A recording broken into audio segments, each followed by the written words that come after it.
here's a summary of some of the latest developments in Gaza and the West Bank, and we'll also share some reportage highlights from the Electronic Intifada's contributors there.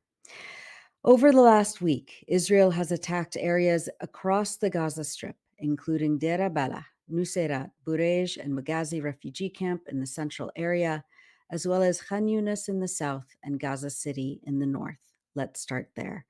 In the El Daraj neighborhood of Gaza City, as crowds of displaced people sheltering in the Tabi'een school gathered for dawn prayer on Saturday morning, Israeli airstrikes bombed the school, killing more than 100 people. Our senior editor, Maureen Claire Murphy, reported that just days before the massacre, Israel issued evacuation orders in northern Gaza, instructing residents of areas including Beit Lahia and Beit Hanun to go to shelters in central Gaza City, the area that was targeted on Saturday. Many of those killed were shredded or burned beyond recognition, as documented in horrific video and photos of the carnage, images that we won't show here. Others who were present at the school remained unaccounted for after the massacre, Maureen writes. The civil defense spokesperson said that some 350 families were sheltering at Tabi'een school when it was hit in strikes on the upper floor used to house displaced people and the lower floor that served as a mosque, adding that Israel had attacked 13 shelters since the beginning of August. Al Jazeera's Anas al-Sharif filed this report for the agency on Sunday. We're inside the Tabi'een school prayer room in the aftermath of the massacre perpetrated by the Israeli forces against innocent civilians who were simply offering dawn prayers.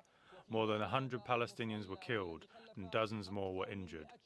The school, where hundreds of Palestinians were sheltering, was targeted and hit by a number of missiles fired from Israeli warplanes. The extent of the damage is clearly visible. Blood splatters on the floor, pieces of cloth, even body parts, and people are still looking for the remains of their relatives. I came running to search for my family. My father was killed and my brother's legs were both severed. I am proud my father and brother died as martyrs. I am now on the upper level of the mosque. It was also targeted by an Israeli warplane. You can see the hole where the missile penetrated the roof on the lower level. Dozens of women were praying on the lower level and were killed and injured. These are some of the parts of the missiles fired from Israeli jets on innocent displaced civilians sheltering here in the school. Despite the danger, many families have returned to the school and the fact they have nowhere else to go. My son is suffering from lung fibrosis. We hardly survived the attack. I carried my son and ran for our lives. By the time I got down, I saw hundreds of dead bodies, blown to pieces, even scattered outside the school building, body organs stuck on the walls. Horrific scenes, beyond description, beyond reason. We have nowhere to go, so we returned to the school, where the most basic necessities of life are totally absent. This is the scene at the Tabi'een school, where displaced Palestinians were sheltering and the Israeli military committed this massacre. That was Anas al-Sharif reporting on Sunday. CNN reported that, quote, at least one U.S. manufactured precision-guided bomb was used in the strike on the school. Quote, footage of the aftermath filmed by CNN showed parts of an explosive device that Trevor Ball, a former U.S. Army explosive ordnance disposal technician, confirmed were from a GBU-39 small-diameter bomb, the American broadcaster added, noting that the munition is manufactured by Boeing. Israel claimed that it killed 19 operatives with Hamas and Palestinian Islamic Jihad during the attack and accused the resistance groups of using the school as a command center, repeating previous attempts to justify strikes on schools, hospitals, and other civilian targets, Maureen Claire Murphy writes. In a statement published on its Telegram channel, she adds, Hamas rejected Israel's claims, saying that no militants were at the Tabi'een school and that its fighters are under strict orders to not congregate among civilians so as, quote, to spare them from Zionist targeting. Rami Abdu, director of Euromed Human Rights Monitor, said that some of the supposed Hamas and Islamic Jihad operatives that Israel claimed to have targeted at the school on Saturday had in fact been killed in other locations in previous days. The deadly attack destroying the bodies of dozens of Palestinians also came one day after the U.S. State Department announced that Washington would provide Israel $3.5 billion for additional U.S. weapons and military equipment, Maureen reports. Congress approved $14 billion in additional funding for Israel in April. For much read Maureen Claire Murphy's report, U.S. weapon used in Gaza City school massacre that killed 100 on electronicintifada.net. Al Jazeera's fact-checking unit, Sanad, further explored the details of Israel's attack on Tabi'een school. Their investigation determined that the attack was, quote, deliberately timed to cause maximum casualties, with a large number of displaced people deliberately targeted. According to multiple reports and the spokesperson for the Civil Defense Corps in Gaza, bodies were ripped to pieces, making it impossible for grieving families to retrieve the remains of their loved ones. Instead, the doctors at Al-Ahli Baptist Hospital, where the pieces of bodies were taken, quote, started collecting body parts in plastic bags and giving 70 kilograms of remains to the family of a martyr who has gone missing, according to Tarek Hajjaj, Mondo Weiss's correspondent in Gaza. Hassan Ahmad told Hajjaj and Mondo Weiss that he searched extensively for the body of his 6-year-old son Ali, and after hours of searching, he did not find a trace of him. He then went to the Baptist hospital to ask about his son or to find any part of his body so he could identify him and bury him. After a long search that did not yield any results, the doctors at the Baptist hospital gave him a plastic bag containing 18 kilograms of human remains and told him, "This is your son, go and bury him." Quote, "I don't know if this is my son or not. I don't know what I'm carrying in this bag. They said he's my son and I don't know anything and I don't see anything of my son in this bag," Ahmed explained. Meanwhile, Anas al-Sharif, the Al Jazeera reporter we just showed, said that he emotionally and physically collapsed when he reached the scene and started to work. He posted, quote, "My words stopped and I lost my strength and ability to express myself and talk when I reached the scene of the massacre. The limbs and blood were around us. The bodies were cut up on top of each other. Tell me what words and phrases can help any journalist describe this horrific picture. When I told you on air that it was an indescribable scene, I was truly helpless in front of this scene. How can we convey to you our extermination? I was tired and in pain from the amount of body parts and blood I saw today." 2 weeks after they assassinated Ibrahim al-Ghul and Rami al-Rifi, two Al Jazeera journalists, the Israeli military now appears to be targeting Anas al-Sharif. An Israeli military spokesperson accused him of lying and of having an affiliation with members of Hamas. Al Jazeera condemned the incitement against their reporter, saying, quote, "We hold the Israeli government fully responsible for Anas's safety and warn that this rhetoric signals an intention to target him, just as they did with Ismail al-Ghul and Rami al-Rifi, in a bid to conceal the truth of what is happening in Gaza." Israeli airstrikes in and around Deir Balah in central Gaza continued this week. Our contributor Abu Bakr Abed reported over the weekend that Israeli missile strikes killed 10 people, mostly women, on Friday. And on Tuesday, Mohammed Abu al-Qamsan, whose wife, a pharmacist, gave birth to twins just 3 days before, went to pick up birth certificates for the newborns. While he was out, Israel bombed the apartment, killing his babies, his wife, and her mother. They had been displaced from northern Gaza and were sheltering in Deir Balah. This video of Abu al-Qamsan learning of the murder of his family needs no translation.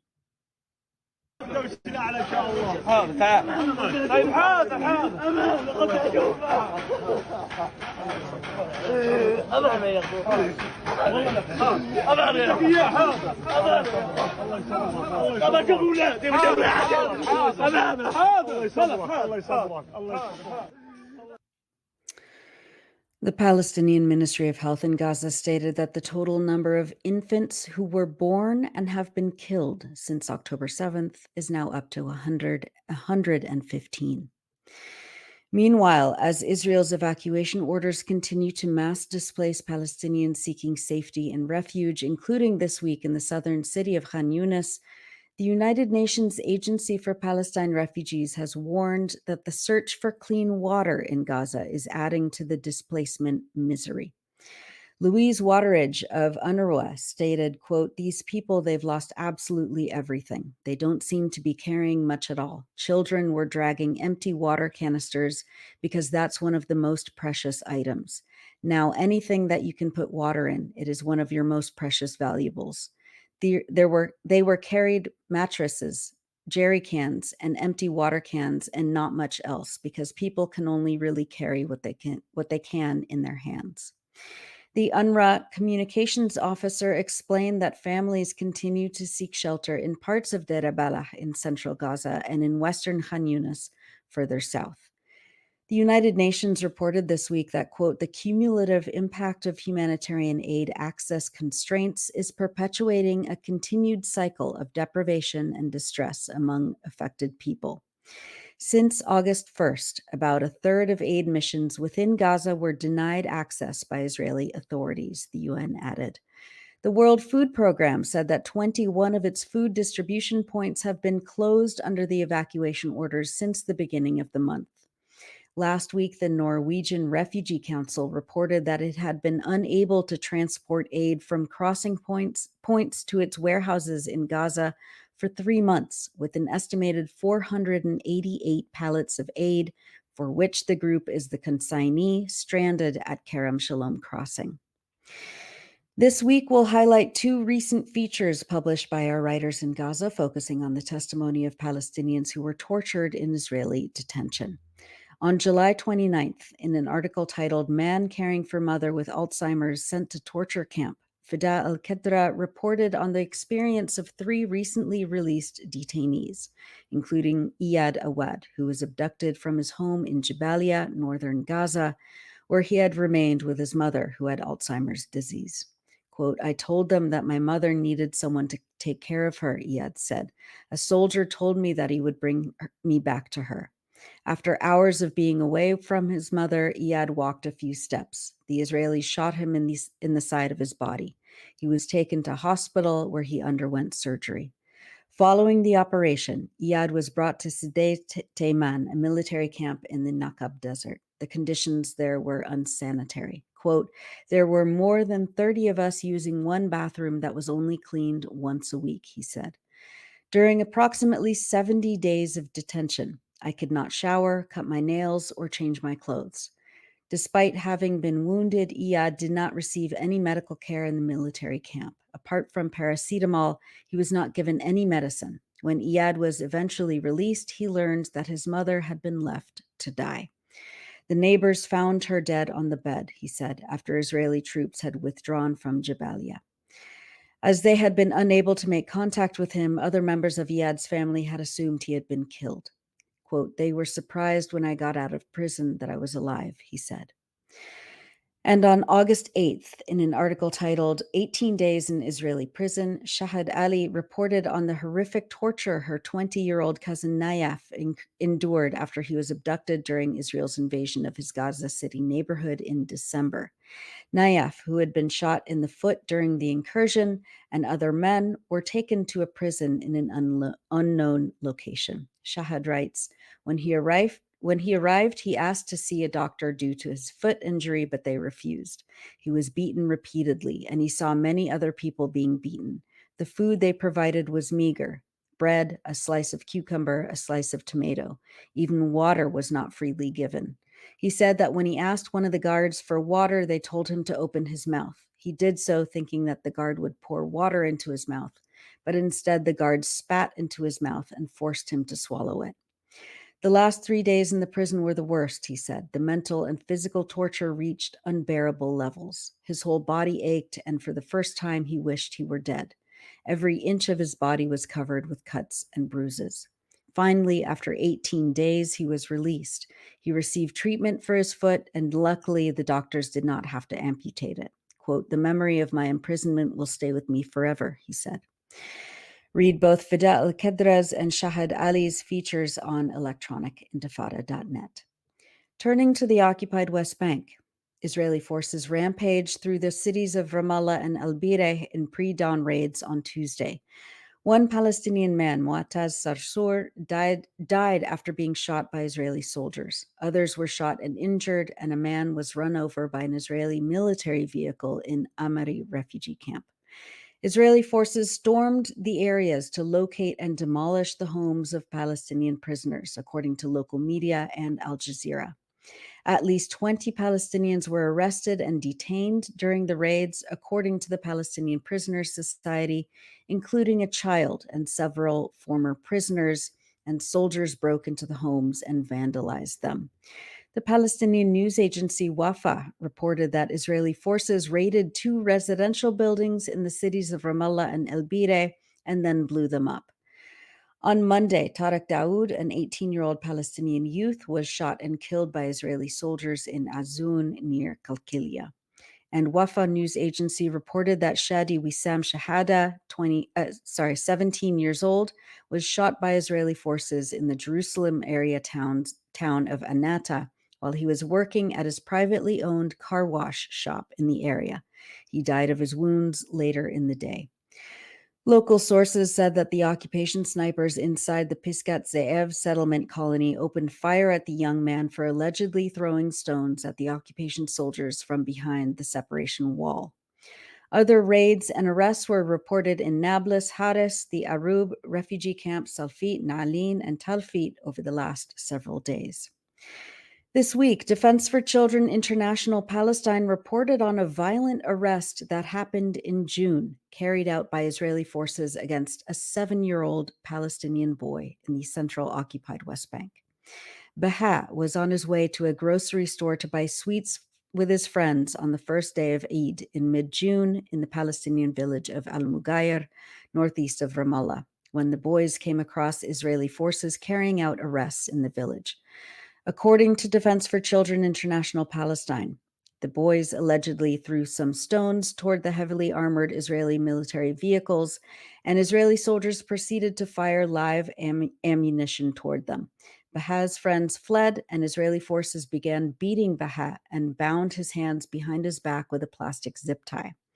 Israeli forces placed Baha alongside 3 young Palestinian men in the back of a military vehicle and brought them to Al-Sahel, an area about 700 meters away that Israeli forces declared a closed military zone after October 7th.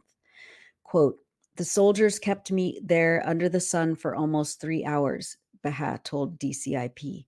Then a soldier untied me and told me I could go home but should not throw stones at them again. I headed back to the house on foot, and my hands were hurting after being hit by the soldiers. By the time I had arrived home, my finger had swollen and my face had turned yellow because I was really scared and because of walking in the sun the whole time. I have not left the house since the incident because I am scared of the Israeli soldiers and I do not want to get arrested again," Baha, who is 7 years old, told DCIP. Our contributor Faiha Shalash in the occupied West Bank writes that Israel's demolition of Palestinian homes in the West Bank is escalating. Since October 7th, Israel has demolished nearly 400 homes in the West Bank, leading to the displacement of over 2,300 people, about half of them children. Up until August this year alone, Israel has already demolished or forced the demolition of a total of 923 Palestinian-owned structures in the West Bank, leading to the displacement of nearly 2,000 people. For more, read Faiha's feature, Home Demolitions Set to Further Escalate on electronicintifada.net. Finally, we wanted to bring you some images and videos from journalists and others in Gaza that highlight the resilience, joy, and determination of the Palestinian people. Our contributor Abu Bakr Abed posted this photo of his niece Aylul, 308 days into the war. Residents of Shujaiya in eastern Gaza City are rebuilding their homes that have been destroyed by 10 months of Israeli bombardments, refusing to relocate to the south. A man tells the one filming in this video that, quote, "We want to live. We are people and we want to live." The man filming him asks if he's from Shujaiya, and the man in the house says, "We are from Shujaiya. We are rebuilding and striving to live again." The one filming then narrates the situation, saying that the man is returning to his home in Shujaiya despite the destruction in the area. A room that can provide some protection is better than a tent in the south, he says. Let's go to that video.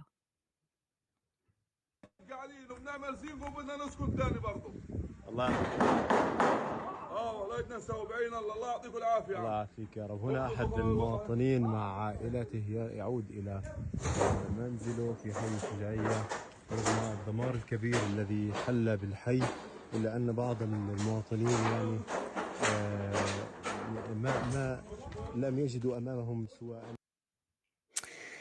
And Gaza Sunbirds, the paracycling team, posted this video of one of their members, Abdullah Angar, and his little boy Karam on a trip to the beach.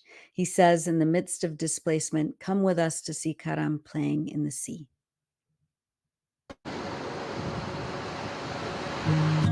اليوم طبعا رحلتنا أنا وابني كرم على بحر قطاع غزة وسط النزوح. تعالوا معنا لنشوف كرم وهو يلعب في بحر غزة. Take me to the dark seas, a ship sailing to the middle of the sea. Water that's deeper. Thanks to Gaza Sunbirds for that video. And that's it for the news roundup. As always, go to electronicintifada.net for much more, especially to read our new features by our brave writers in Gaza.